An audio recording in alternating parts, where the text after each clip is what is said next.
आगे कंटिन्यू करते हुए A1 की वैल्यू हम लोगों ने निकाल ली थी 4 minus 9m m minus 1 A0 upon m plus 1 9m minus 12। अब इसको सिंप्लीफाई करेंगे, this will come 3m plus 1 ऊपर रहेगा अपॉन 3 टाइम्स ब्रैकेट में m प्लस 1 A0, ये रिजल्ट आ जाएगा।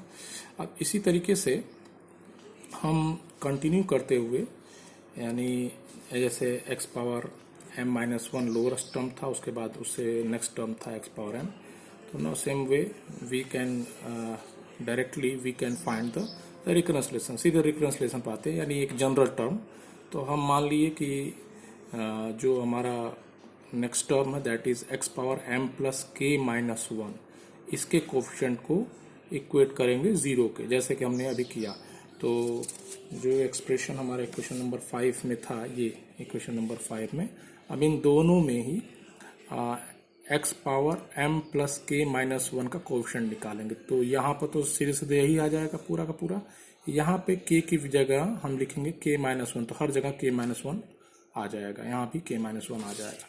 तो इसकी वजह से हमारा जो एक्सप्रेशन जो कोफिशिएंट आएगा वो इस फॉर्म में आएगा। तो दिस बिकम्स रिकरेंस रिलेशन, इसको बोलते हैं recurrence relation. Okay, recurrence relation ये मिलते ही, अब इसमें k की वैल्यू आप अलग अलग रखते चले जाइए, तो जो आपने अभी A1 आप वेरीफाई कर सकते हैं, जो वैल्यू आप A1 के निकालेंगे वही ये निकल के आ जाएगा। तो A1 की वैल्यू ये आ गई, उसी तरह से A2 की वैल्यू निकल जाएगी। A2 की वैल्यू A1 फॉर्म में आएगी, A1 वैल्यू आप निकाल चुके हैं, वो यहाँ रख दिया, we get in the form of A0। तो like this we get all the coefficients. Okay, सारे कोफिशिएंट आप देख रहे हैं यहाँ पे A0 के फॉर्म में ही निकल के आ रहे हैं। तो अब ये सारे कोफिशिएंट हमको निकल गए, हम सॉल्यूशन रख देंगे y इक्वल्स टू एक्स के ए के एक्स पावर m प्लस के इस फॉर्म में रख देंगे।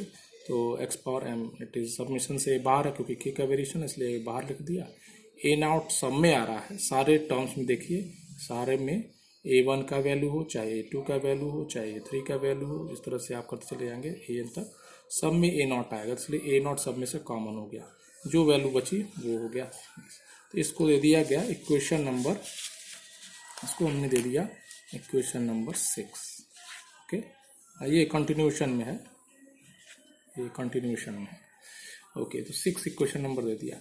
अब हमने जो पहले इंडिशियल रूट्स निकालते हैं इंडिशियल इक्वेशन से, वो आया है 0 7/3। तो 0 7/3 ये दो रूट्स निकले, और दोनों रूट्स का डिफरेंस क्या है, इंटीजर नहीं है। दोनों का अंतर निकालेंगे तो एक फ्रैक्शन नंबर ही आएगा, 7/3 ही आएगा, तो इसलिए इंटीजर नहीं है। जब ये केस होता है, हम अभी डिटेल में डिस्कस करेंगे, तो जब भी इंडिशियल रूट्स का डिफरेंस इंटीजर नहीं होता है तो उसको बोलते हैं केस 1। केस 1 के केस में क्या होता है, केस 1 के केस में इन दोनों की वैल्यू बारी बारी से इस इक्वेशन नंबर 6 में रखेंगे। एक बार m इक्वल टू 0 रखे, दैट इज कॉल्ड y1, इसमें वैल्यू 1 हमने m की वैल्यू 0 रख दिया, तो जिससे एक्सप्रेशन निकल के आ गया ये, दिस इज क्वेश्चन नंबर 7।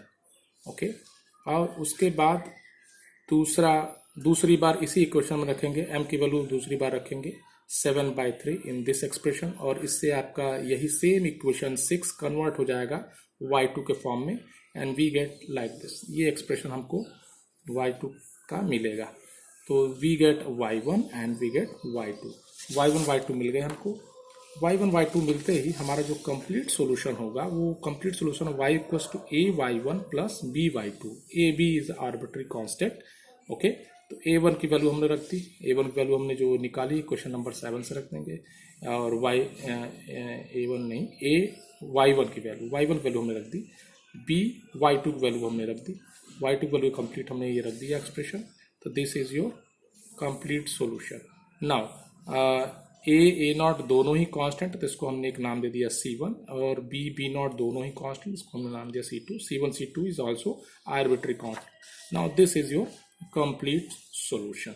अब हमारा क्वेश्चन आता है कि इंडिशियल इक्वेशंस तो कुछ भी हो सकते हैं, तो इंडिशियल इक्वेशन के आधार पे हम जो सॉल्यूशन, ये फाइनल सॉल्यूशन जो लिखते हैं, ये 3 तरीके के होते हैं। इन तीनों को हम डिस्कस कर रहे हैं इस तरीके से। ओके, वो हमारा कंप्लीट सॉल्यूशन हो गया। ठीक है, ये हमारा कंप्लीट सॉल्यूशन निकल के आ गया। ओके, नाउ इंडिशियल इक्वेशन, अब यदि हमारा इंडिशियल इक्वेशन इस फॉर्म में हो तो ऑब्वियस सी बात है, ये क्वाड्रेटिक क्वेश्चन है ना, सेकंड ऑर्डर का है। तो इसको सॉल्व करेंगे, दो रूट्स मिलेंगे R1 R2, दो रूट्स मिलेंगे तो इसमें बेसिकली तीन तरह के केस बनेंगे। केस 1, यदि R1 R2 डिफरेंट हो और R1 माइनस R2 का जो डिफरेंस है, R1 R2 का जो डिफरेंस है वो इंटीजर ना हो, तो उस केस में आपका सॉल्यूशन मिलेगा ये, ठीक है। इसमें y1 निकालेंगे, y1 इज दिस, ओके। यानी एक बार जो आपने जनरल सॉल्यूशन माना हुआ है, उस जनरल सॉल्यूशन में आप m की वैल्यू R1 रखेंगे, वी गेट दिस एक्सप्रेशन। फिर उसी जनरल सॉल्यूशन में आप m की वैल्यू R2 रखेंगे, दिस विल गिव y2, और इन दोनों का linear combination that is y, complete solution आपको मिलेगा y equals to a y1 plus b y2। ये आपका कंप्लीट सॉल्यूशन होगा। y1 आपका मिल रहा है y में m इक्वल्स टू R1 रखने पर, y2 मिल रहा है y में m इक्वल्स टू R2 रखने पर। इसको आप ऐसे समझ सकते हैं, this becomes y at m equals to R1, ठीक है, और ये हो रहा है y at m equals to R2, तब ये y2 मिला। अब इसका लीनियर कॉम्बिनेशन मिल गया, this is your complete solution. या दूसरा केस है, यदि R1 R2 दोनों बराबर हों, यदि R1 R2 बराबर हैं तब कैसे निकालेंगे। तो y की वैल्यू हो जाएगी, जो कंप्लीट सॉल्यूशन निकालते हैं तो पहले हम y की वैल्यू में m इक्वल्स टू R1 रखेंगे, फिर जो y आपका क्या है, समेशन ऑफ, ध्यान रखिएगा, a के x पावर m प्लस के, यही मान करके हम लोगों ने m और रिकरेंस रिलेशन सब निकालते हैं। इसी y में अब हम एक बार सीधे सीधे y1 जो होगा, ठीक है, पहला जो टर्म बनेगा वो हमारा होगा, यहाँ पे m इक्वल्स टू R1 रख देंगे डायरेक्ट, तो जो वैल्यू आएगी वही रिजल्ट हमारा हो जाएगा डायरेक्टली, यानी x power R1 summation of a के x टू पावर k, ये पहला रिजल्ट आएगा।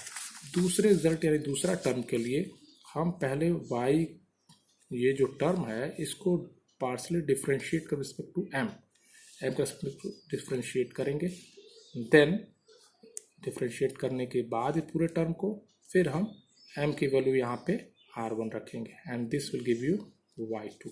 तो अब यहाँ पे हम ये टर्म रखे हैं, पहला टर्म, फिर इनका लीनियर कॉम्बिनेशन कर देंगे, this will give you complete solution.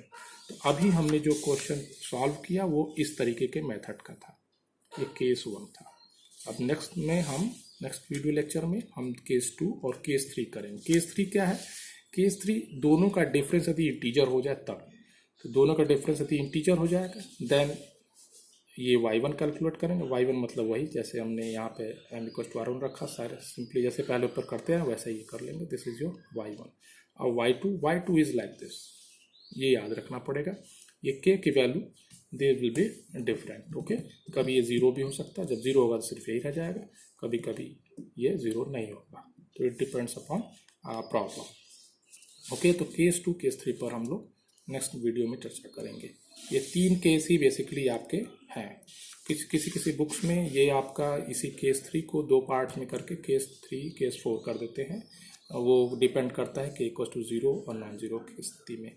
और कुछ terms R1 minus R2 difference की वजह से कुछ टर्म यदि अनडिफाइंड होते हैं तो वहाँ पर हम कोफिशिएंट को उसके अकॉर्डिंगली एज्यूम करते हैं, ओके।